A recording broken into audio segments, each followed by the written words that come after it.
My name is Marilyn Matriciana. Recently, I met a charming lady named Patty Stockman. Her husband, former Congressman Steve Stockman, is serving 10 years in a Texas prison. I would like for you to hear her story.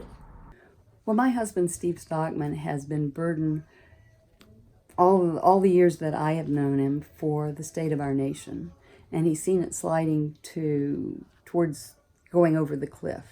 And he's wanted to fight to maintain our liberties, fight for our liberties that he sees being encroached upon. Steve was elected to 2 terms in Congress. First in 1994 under Bill Clinton. So my husband served 1 term in Congress in the 90s because since he had defeated the 42-year incumbent Democrat, he was the #1 target in the nation to get out of office. And then in 2014 under Barack Obama. And he got bad press, crucified in the press constantly. In the 90s, he served on the Whitewater Committee that investigated the Clintons' misdoings then. They had the FBI keeping track of a lot of people that they perceived to be their enemies. A lot of those files were found to be in Hillary Clinton's area of the White House. And we understand that one of the files amongst those was one on my husband. Interesting that they were following my husband back then. Steve Stockman went to Congress not to get reelected, not to get favorable press. He went to Congress to make a difference. But then in 2012, Texas was redistricted because so many people had moved to Texas. And so my husband and I prayed about it, and he decided that he would run for one of those new seats in Congress. He ran, defeated 11 primary opponents. Steve is a member of the congressional team investigating Benghazi, was outraged over the mishandling and the lies of Hillary Clinton and Attorney General Eric Holder when 4 brave men, including the United States Ambassador Christopher Stevens, were murdered.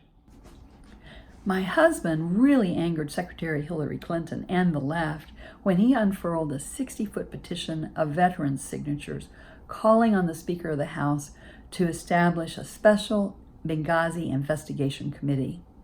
One of the things he did late in his term was to file a resolution in the House for the arrest of Lois Lerner because she had been found in contempt of Congress. She was refusing to appear before Congress.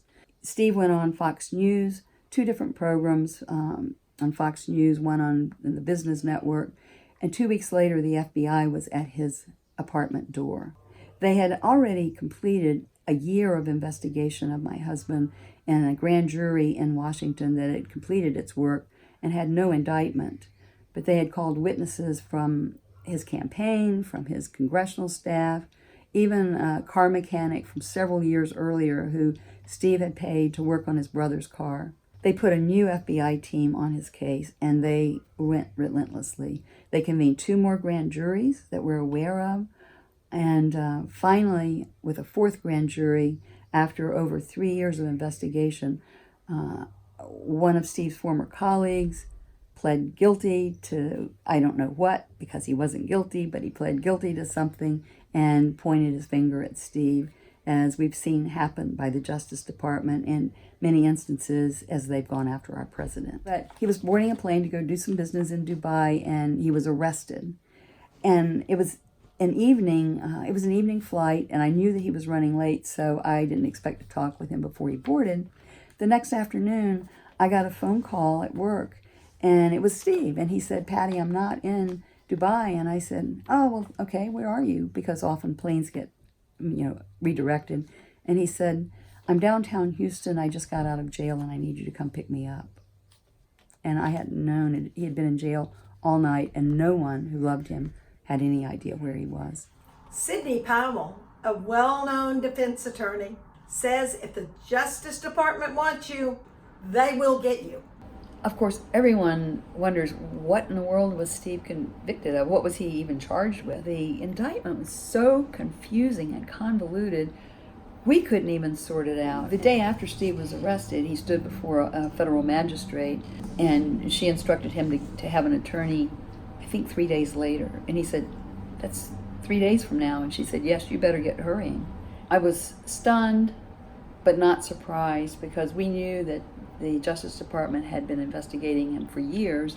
And in fact, I had been living in constant anticipation that they might come banging down our door at home just any time.